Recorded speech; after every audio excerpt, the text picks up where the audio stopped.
How to download Roblox game in your mobile phone.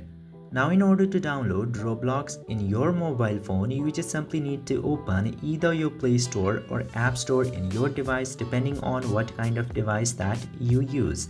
Then after opening either of those apps, simply go over the search section and hit the search tab. Then after hitting up the search tab, you need to search for Roblox in there and press the magnifier icon in order to search. Then after that, this Roblox application with blue and white logo will appear in the very top. Just simply open this app.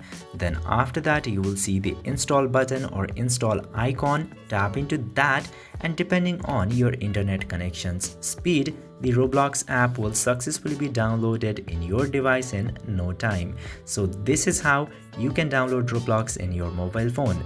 I hope this video was informative. If yes, don't forget to hit that subscribe button.